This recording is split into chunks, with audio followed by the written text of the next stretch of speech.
If your business is spending on growth and not actually growing, this episode might hit a nerve.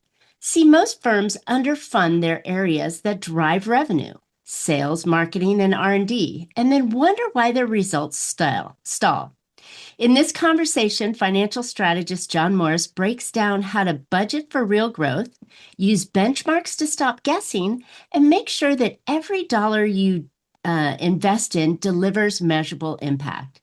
So if you want smarter planning, better decisions, and profit-fueled momentum, then this is the podcast that you've got to listen to.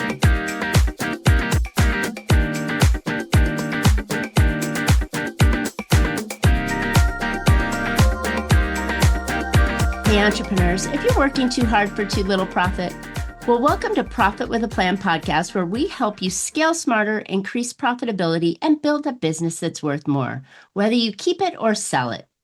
I'm Marcia, Riner, business growth strategist and profit booster behind Infinite Profit. I've helped countless entrepreneurs to turn their businesses into highly profitable and sale-ready assets, so they enjoy more income now and a bigger payday later. So join me for practical strategies, expert insights, and proven steps to make your business more profitable, more valuable, and built to last. By the way, today's episode is sponsored by Infinite Profit, where we don't just talk profit, we deliver it. All right, before we dive in, I've got something special for you. If you're tired of flat revenue or marketing that just doesn't pay off, my new Profit Booster Growth Map might be for you. In just a few minutes, it'll show you exactly how to bring in more qualified clients and plug those profit leaks that are eating away at your cash. Go get your growth map at profitbooster.biz and start turning missed revenue into real money. All right, now let's jump into today's episode. John Morris is the CEO of Fiscal Advocate and a leading voice in finance-first growth strategies for agencies and professional service firms. After scaling his last company from 10,000 to nearly 40 million, John saw firsthand how the right financial systems can transform a business. Today, he helps leaders move beyond guesswork by building clear, strategic budgeting frameworks that support smarter decisions, stronger cash flow, and meaningful investments in sales, marketing, and R&D. Through Fiscal Advocate, John and his team partner with growth-minded companies to align financial insights with real business impact, so every dollar invested has a purpose and a return. So he's here to show us how to what really it takes to grow a fund or fund a growth that meant to last. Mm-hmm. Hi, John. With my thumbs in my mouth, I got through everything. Welcome to Profit with a Plan podcast. Marcia, thank you so much for having me here. Really excited to be here. I love it. Love it. Okay. So I always like to start off and figure out why or how you got into this side of the business, because people don't wake up, and get out of high school, go into college and go, I'm going to be a financial analyst, right? So, from 1996 to 2020, I was a digital marketer and an entrepreneur. So today I am a fractional CFO and an entrepreneur. Nice. And so it's not like I graduated college and moved into the finance world. I happened into this because the secret to Rise's success, how I took it from 0 to 40 million, was how I made decisions and how I used financial data. And I really love connecting with other entrepreneurs. I really consider that's my kin, like that's my group. And if I could help them scale and grow and share wisdom, it energizes me. And so recognizing that this was my secret sauce, I'm now kind of looking to give that secret sauce to the world. I love it. I love it. And you know what? I find that most really successful business owners rarely, I'm not kicking at the colleges here, but rarely did they have formal training in that lane. They often fell into it because hands-on, working day to day, problem solving, in the trenches kind of stuff gave them that grit that helped them really to thrive. So I love that this is a natural development for your business and that you want to share it with the world. Excellent. Yeah, cool. Okay. So in looking at growth, a lot of business owners, they get distracted, right? Shiny objects come in, they're Yeah. chasing squirrels, right? They're doing things that probably aren't moving the needle like they want them to. How do you help them see where that time, energy, and more importantly, the investment dollars have to be put? So the first thing is, and I hopefully won't put your audience to sleep with this, but your income statement tells a story. Mm. That's if And a business owner looks at their income statement well enough. yeah, and you don't have to, you have to know how to read it. But, you know, I help people understand the story of their business, and you can very quickly identify what is important to somebody based on what they spend money on. Mm. And so, Rise grew at 75% on average every single year over that 16 years. Wow. And um, a lot of people who I built friendships with were in the agency world that owned much smaller agencies. And they would always ask me, like, what was your secret? How did you do it? Like they're looking for themselves to figure out how they can do it. And I'd always answer the question with a question. It's like, well, what percent of your revenue do you spend on sales and marketing? Mm. And the answer I always got, or 95% of the time I got, was, oh, I don't spend anything on sales and marketing. It's all word of mouth. It's all referral. Isn't that terrible? And I would have two typical responses to that. The first one is, so we spend a massive amount, like the highest percent of revenue we possibly can on sales and marketing is one of our strategies. And so what I'm telling you is the difference between me and them was that growth was really important to me. I wasn't wishing growth to happen, I was making growth happen. Mm. And, so yeah, I think there's a I want to say it's Dan Kennedy. I could be wrong. That said, the one who spends the most wins, right? On especially yeah, on marketing and sales, because that is something that you control. You're yeah, spending money to get in front of more of your ideal prospects rather than building a network and shaking hands with a potential yeah. partner, which is not a bad thing, but it's an extra thing. And the primary one is looking at how you get in front of your ideal customers in the most efficient, effective, and you know, cost effective kind of way, right? Yep. And so, look, if it doesn't mean that you have to do it, but I'm just going to use, I know the professional service industry, like that's my sweet spot of expertise. And so if you own a marketing agency, a tech service agency, like these benchmarks will make sense to you. Mm-hmm. The average agency or professional service firm spends 8% of their revenue on sales and marketing. That's the average. So if you think about this, half spend more, half spend less. Mm-hmm. If you're in the half spend less category, you're at a competitive disadvantage. Year after year after year, that compounds into your brand not being as well known as your competitors. And so I want you to have a competitive advantage. And so Mm. what you want to think about is if the average is 8%, how do I spend 16%? Mm. How do I have such a large advantage? And I'll get into how you can potentially fund this. But, same thing with R&D. I would say, I've now talked to well into the hundreds, maybe even into the thousands of marketing and tech service companies. And I would say 99.5% of them spend 0% on R&D or innovation. And I'm not talking about innovation with a capital I, like self-driving cars or the next thing to replace the iPad. I'm talking about innovation with a lowercase I, like automating your onboarding for clients, or automating your onboarding for employees, or offboarding, or what I mean, just like small things that Small you can get better at. innovations that improve your operations or Yeah. your processes that you do. That's fantastic. And so, I'll give you just two examples with Fiscal Advocate. We build a lot of technology. So we have a full budgeting and forecasting software system. I'm about to launch an AI CFO co-pilot. And I have five full-time people. My business has only been around for 5 years, dedicated to building out this technology. Like that's my R&D budget. Nice. I then have, on the sales and marketing side, like if someone goes to my LinkedIn content, they'll see that I post minimum every Monday, Wednesday, and Friday.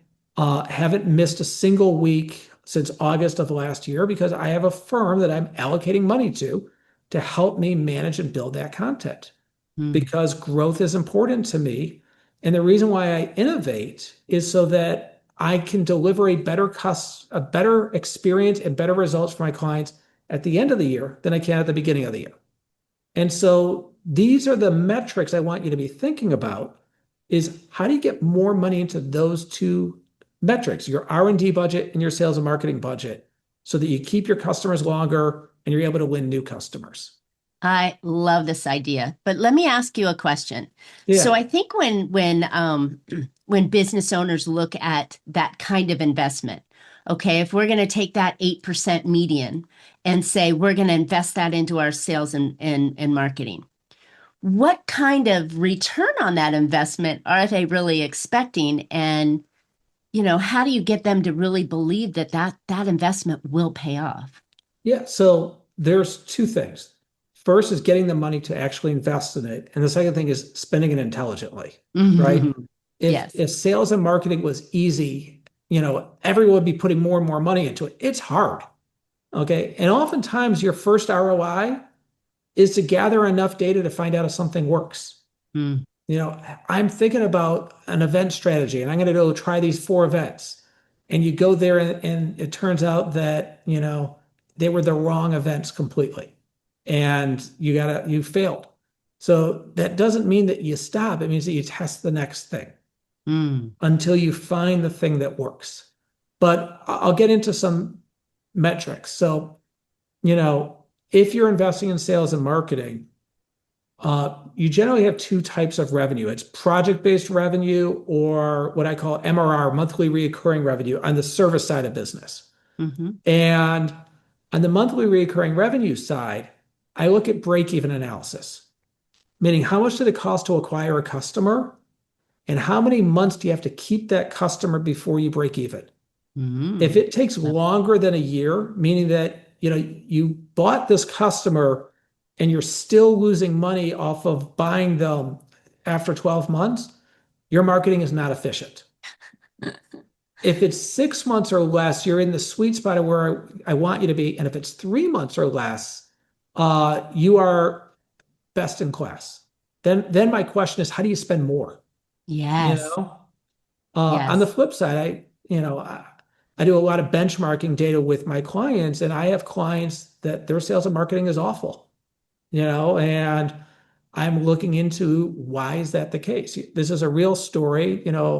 Client was spending, 400,000 on their marketing budget, and 240,000 of it was a chief marketing officer.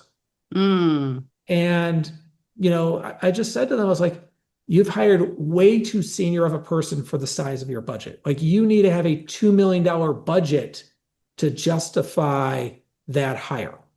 What you need is a marketing manager, that's probably 80 to 100,000 a year. And so Yep. when you start looking at it, well, it's pretty obvious. Once again, your income statement tells the story. If you structure it properly, of okay, well, it didn't take me long to figure out that this marketing budget was not well thought out in terms of its allocation. And I think that's really important to not hire the senior level team right out of the Yep. get-go. Your hiring should be the worker bees first, right? The people that are actually doing the work and implementing rather than someone that's overseeing and strategizing. There's enough of us fractional people that you could Yep. hire at a lower price to do that kind of work. But I think that the scary part for business owners or the things that frustrate them the most when they invest in this kind of effort, right? If the initiative is marketing, there's always that 6 month window of them feeding money into the machine to learn that data for them to start to maybe break even or start to turn, some Yep. results coming through. And a lot of times business owners they throw their hands up and say, I'm not going to do it, or they cut loose at Or 5 months, they right? cut bait too early. Yep. Yeah. How do you keep them It's engaged? it's hard. I'm just going to be honest. Like this is what makes business hard is, you know, are you giving something enough runway? to determine if it's working. Yeah. And remember, I said the goal oftentimes in marketing is to gather enough data to determine if something is effective. Mm, So let's just say you hired someone to do search engine optimization for you, which typically takes about 6 months before you start seeing results. And exactly. you're like, after 30 days, I don't see, hey, I'm Googling, all sorts of words and I don't see us anywhere. I'll tell you a real story because I owned a digital agency. We had a home improvement, like a home developer as a client. And we're about 4 to 5 weeks into the engagement. And he calls me up and he just starts yelling at me. And uh, I'm big enough that I'm not involved in his project. Like I have no idea what's going on with this account. He's like, I'm Googling Chicago home development. I don't see us anywhere. What's going on? And, swearing. I mean, went nuts. So, I'm like, calm down. Let me get the team. I'll figure this out for like what's going on. So remember, we're only 4 to 6 weeks in to this search engine optimization engagement. And so I get the whole team, I have them on speakerphone. And, what it turns out is what we have done is developed the templates with all of the changes that we recommended for him to do to his website. We have delivered them to his marketing team internally, and they were in the process of reviewing them. So So they not a hadn't even done anything. so not a single thing Ah, had gone live yet. oh my And gosh. so you hear his voice change and like he changes his demeanor. And like I turned to him, and I was like, the problem here was trust. I was like that, we haven't built the trust yet. I was like, what do I need to do to build that trust? So, the Exactly. trust isn't the part of this conversation. The point is he wasn't having a patience to let this run its course. Mm, And I think that that's a really important thing when you make an investment that, you know, I speak out of both sides of my mouth because I want crazy sense of urgency, yes. but I also don't want you to give up on an investment before it's time. Now, on the flip side, you got to know when it is enough time. Right. Like you can't let it keep on going and going and going. Exactly. Um, But I uh, think oftentimes the businesses are running from a fearful place, right? So this guy was making an investment probably because he's, 6 months too late for making the investment, yeah, and so now he's under like some fire and he's needing, that exactly. I need investment to pay off. customers. And Yeah, there's so it's crazy. It's crazy what businesses yeah. go through. So marketing is one of those things that you have to do consistently forever, and it's not something you can let off. And I love the idea that, you got to understand when it's time to cut, when it's time to change, but it's never a time to quit. I think it's Yeah, something in that has my to be done all the time. in my opinion, the budget needs to stay there and the tactics need to change. So you are just constantly optimizing, and then when you find, I'm going to give you a good example of something I wish I could go back in time and do. Um, Hey, quick pause here. If you've ever wondered what your next smartest move should be to grow your business, well, I've built something for you. It's called the Profit Booster Growth Map. It takes only about 2 minutes, it's totally free, and it shows you exactly where you're leaving money on the table and what to fix first. Go grab it for free at profitbooster.biz/growth map. Then come right back to the episode. I sent out an email to 14 web development companies in San Francisco. We just did the digital media. We didn't do any web development at this moment in time. Okay. And the email is really simple. I'm coming to town for a conference. We don't do any web development. Some of our clients are constantly looking for web development companies, and maybe we could help you with the digital media. So, as a partnership relationship, I got 11 meetings out of the 14. And I ended up getting Cisco as a client, the Sacramento Kings as a client, Bacardi as a client, like a bunch of logos off of that. What I should have done is hired a BDR, a business development rep, to immediately start sending me across the country, with a coming to town campaign. And, and or even just try to get on the phone where I don't have to fly to see them. But at that moment, I was single. I was happy to go fly anywhere in the world to go see things. Um, and but I missed an opportunity. It's like I identified a thing that was working, and I didn't add fuel to the fire. You And didn't, yeah. And I think and I think here's where a lot of businesses too, they get afraid. Oh my gosh, what if it works and I can't deliver, right? yeah, Because my infrastructure is not in place. I always like to say growth is that Christmas tree look, right? You grow yeah, up and then you scale out, and you grow up and you scale out. You can't scale before you grow, otherwise yeah, you're making a poor investment in that area. But yeah, fear again. Fear's a big fear and change are always those devils that sit on our yeah. shoulders as business owners and block us from the potential of growth that we should have. And look, So, I would much rather have that problem of I have so much business that I don't know how to, build the infrastructure as right, opposed to I'm begging I'm people and dying, calling right? calling my SEO firm on day two of like what's going on because I need customers today instantly. I need them yesterday. Yeah. Exactly, exactly. Well, this is great, John, because you're giving us a lot of like reality on here and giving us the reasons why we should be investing. But when we look at investing, when we look at R&D opportunities, right? Those Yeah. are the micro changes you can do to improve your processes and the way you deliver experiences to your customers. You look at the marketing that's, gosh, needs to be done all the time. How do we invest in sales, right? What do we do in that space? So very similar to marketing, I like to say first we need to invest in sales and marketing. So that 8% I talked about is combined. And typically I find it's a 50-50 split between sales and marketing. So I'm going to just start with your entire growth plan. What you want to do is pick a number that you're targeting for next year. Okay, let's just say you want to do $1 million in new business that's going to be recognized in that year, which means that you probably have to sell 2 million because you don't get to recognize all the revenue you sell in a 12-month period. And then what I want you to do is look at your average order value, and I want you to map out by month how many new clients you need to win. Mm. Then I want you to do a reality check, and I want you to go look at how many clients are you currently winning. You know, um, I had a client on, they ended up firing me because they didn't like the news I was giving them. Um, Truth hurts sometimes. yep, they were an $11 million company that wanted to go to 12 million.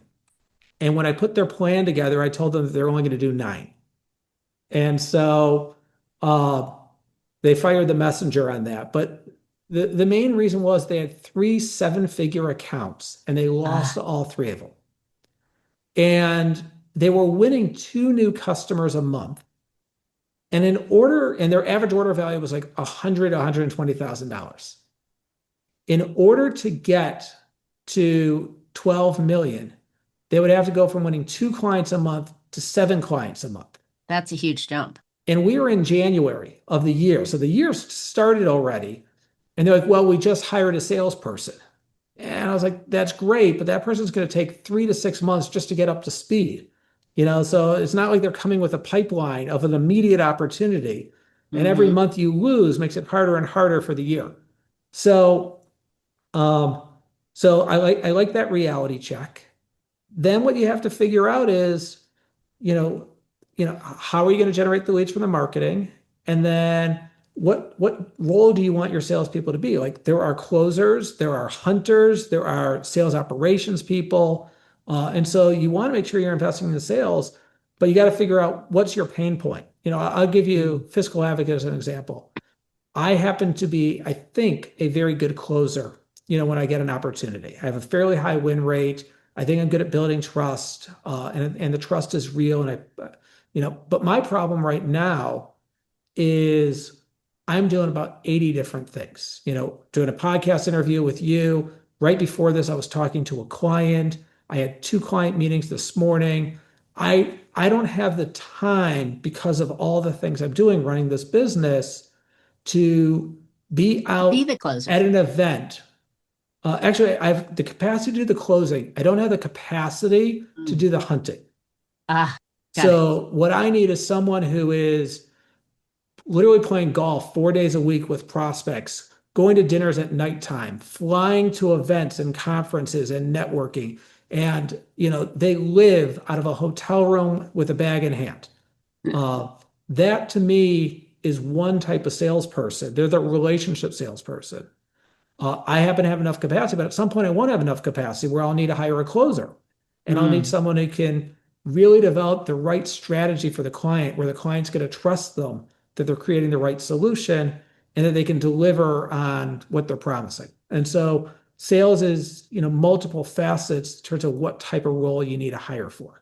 I think that's across the board, though. That's a really accurate statement, but it is across the board when you're looking at your investment in marketing, your investment in the R&D, your investment in your operations, right? You look at where the gaps are that are going to make the biggest headway, and you Yeah. look at what your capacity or the team's capacity is, and then that's where you start to fill the gaps rather than just in your earlier example of hiring the chief marketing, director. Yeah. You hire the person that can actually do the work that's having the gap that will make the biggest impact. Yep. And I think that's what a lot of people miss. They look for, someone to fill it all. And especially in today's AI space, they're trying to cut back and, hire one that can do everything rather than Yeah. three that are more specifically aligned for what they need to do. And I generally recommend doing an inch wide and a mile deep in terms That's of your good. strategy. I'll just give you an example. You are my third podcast today. Oh my goodness. I do 5 a week. Wow. Um, and my thoughts behind it are that most of the people I talk to might have like a very good audience, but don't have a massive audience. It's not like I'm getting onto the front page of the Wall Street Journal, or on their podcast. But if you can aggregate multiple podcasts, you can get decent value. Yes. But my business is a small business. I don't have a massive media budget. Mm. So this is a strategy I deployed where I'm using, one team member a fraction of their time to help me secure these meetings. It's one play that we're scaling, and now we're going to bring 2 or 3 other employees, and we're going to start scheduling them. And so that's an example of I found something that works, and now we're going to scale it across the organization. I love that.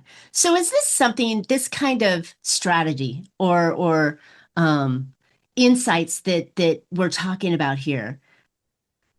I'm hearing that there's a lot of nuances that are involved in it. Is this easy for a business owner to sit down and look at, or do they absolutely need guidance from someone like you? So it all depends on obviously who's internal. I'd love to say, yes, they have to go talk to me, but I'm going to give an honest answer. The first thing is you have to organize your income statement to be able to answer questions really quickly. Mm. So somebody has to be an expert at doing that. To be I, able to read and analyze what they're reading, right? yeah, so I'll just give an example. I want to be able to know what percent of your revenue do you spend on sales and marketing? How profitably are you servicing your customers? What percent of your revenue do you spend in your back office? What percent do you spend on your executive team? What percent is your profit relative to revenue? Like these are things that I want to instantaneously be able to answer. Yes. So you need somebody who knows how to organize all of your expenses and all of your revenue in a way that makes that very readable. The second thing is you then need to know, well, is that good or is that bad? Right? What's the benchmark? Yep. If I tell you that you're spending, 23% on your back office, so HR, legal, corporate IT, general admin, and finance, is that good or is that bad? Depends. It depends, but I can tell you, like in the professional service space, the benchmark is 15%. That's that. Yeah. So if you're spending 8% more, I'm going to challenge you on how does that help you grow faster versus if I got you down to, 10% and I gave you 5% more to sales and marketing. And so now once you know these numbers, there's not that many numbers, then you can start making really cool strategic decisions on how you live by those numbers. So it is doable, but it's advisable that you get people that understand the information that they're talking about and where that lies. Is that good or bad, right? I would And say that most of the times having a really good CFO or fractional CFO is going to make you more money than it's going to lose you. right. There are 2 elements. This is a real story. I was talking to a company yesterday. Companies in debt, they're losing money. Um, and they've been losing money all year long, but they had a massive cliff in their revenue in August, and their expenses have actually gone up since August. And I was talking to the person yesterday, and it's not an existing customer, it's a prospective customer. Um, and they share their financials, and I'm looking at this and I'm like, they need to cut $45,000 a month instantly. Yikes. And I was like, That sounds look, like an Amazon cut, right? yeah. But I mean, the reality is that like they're not going to survive if they don't do it. And so having a financial steward. So there's two things I think that fractional CFOs do really well. The first thing is you need to be a financial steward. Okay. The financial steward is going to give you the insights. You need to cut $45,000 of your expenses. And oftentimes they'll just throw that report over and they just let it be. And then they'll be like, well, I did my job. I told them they got to make the cuts, and they'll go back to closing the books. The second thing, which I think is probably equally, if not more important, is sense of urgency. So my comment to the guy was, I want you to have these cuts done by Friday. Wow. And now I don't know if it's realistic to cut that much of based on his total expenses in 4 days. But what I was trying to do is be like, this is your number one priority. Like you need to clear your schedule. You need to do nothing but figure out who you're letting go, what other cuts you're going to do, how you're going to go assign people to clients to take care of them. But you don't have a healthy business right now. You have a not-for-profit. I want to turn you So into a for-profit business. yeah, exactly, right. Yeah, And you're not getting the tax deductions of the non-for-profits. So you exactly. better Yep. change something. In your expertise, would you have, or could you, once they engage you, help him know what to cut and where to look and how to Absolutely. shift? At the same Yep. time, raise the other side so the revenue goes up, so that you're not just cutting, you're working on a teeter-totter to make the whole thing Yeah. go up. So in their scenario, it's a marketing agency.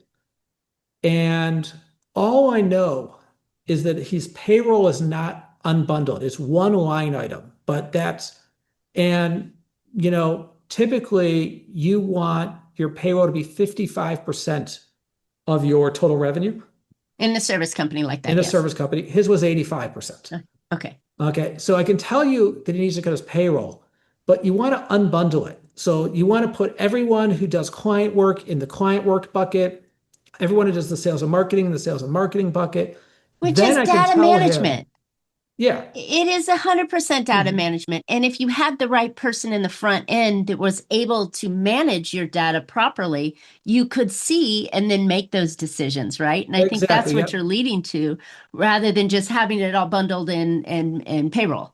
No, I feel very confident if he was to work with us, he would go from losing lots of money to probably making, 500 to $700,000 a year. Wow. I had a client last year that was losing $1.5 million. This year they're making $1.5 million. Well, see, that's the value of having the right person in the right role.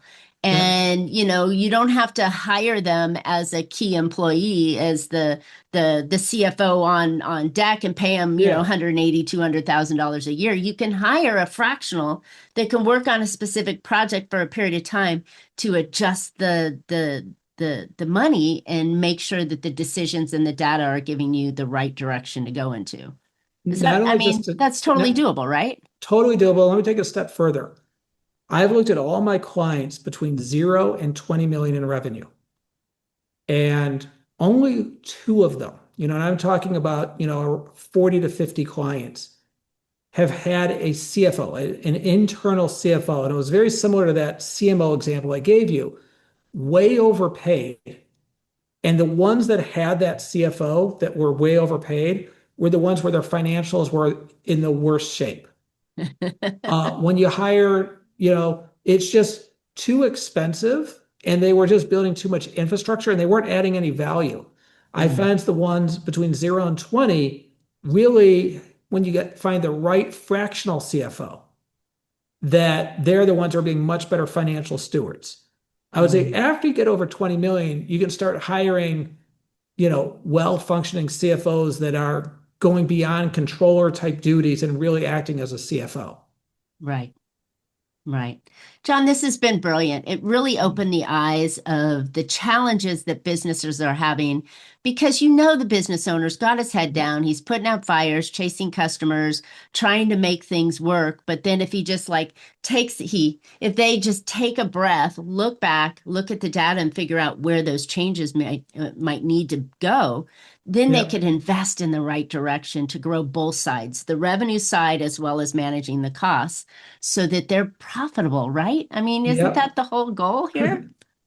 I mean, and it's not just the profit, which is a huge part. It's the emotional component of being, like you can sleep at night when you're profitable and Less you're just stress. stressed all the time, I love it. when you're wondering how you're going to make payroll and wondering how you're going to pay the next vendor and all the things that go along with it. I agree. Well, thank you so much for coming on and putting a bright, shiny light on this conversation, especially as we're in the new year and trying to get these things off and going. I think this is super important. But John, where can listeners find out more about you and Fiscal Advocates so that they can get some help, maybe get some guidance and direction and more information? I'll give you 3 different ways. So the first one is you can follow me on LinkedIn. I post minimum of 3 times a week. It's generally providing lots of value of ways to think about strategic planning and finance management. Second one is you can go to fiscaladvocate.com, and in our resource section, there's an ebook I wrote that talks about my approach to finance. There's several blog posts, and then we also put all podcasts that I do on there as well. Nice. And then the third one is send me an email. I would love to hear from you. jon@fiscaladvocate.com. Easy peasy. And yes, I think it's so important to have some guidance in that space because that's really where you're going to be able to make those good decisions. And as a CEO of a company, that's your job, is to make those good decisions. As many of us are wearing 57 different hats, maybe you can take off a couple of those hats to someone that they can help and guide you in the right spot. So that's really cool. All right, listeners, thanks for tuning in today. I hope you picked up some valuable insight and actionable ideas that'll help you make your business more profitable. And I know that this idea of where your data is and how you can make those decisions and where you can make those investments in sales and marketing and R&D to really flip the switch on your company and make this year a great one. So yeah, definitely go see John's stuff. All right, before we go, if you're ready to bring in more of those right clients and keep more of the money you've earned, go grab the free Profit Booster Growth Map. It pinpoints 3 top moves that you can grow your revenue and stop your profit leaks fast. You can get it anytime at profitbooster.biz. And while you're at it, don't forget to subscribe. You don't want to miss future shows. You can always find Profit with a Plan on any of your favorite podcast platforms. And we're looking forward to more great profitable strategies on next week's show. So until then, make your plans and profit with them. Thanks so much, John. Thank you.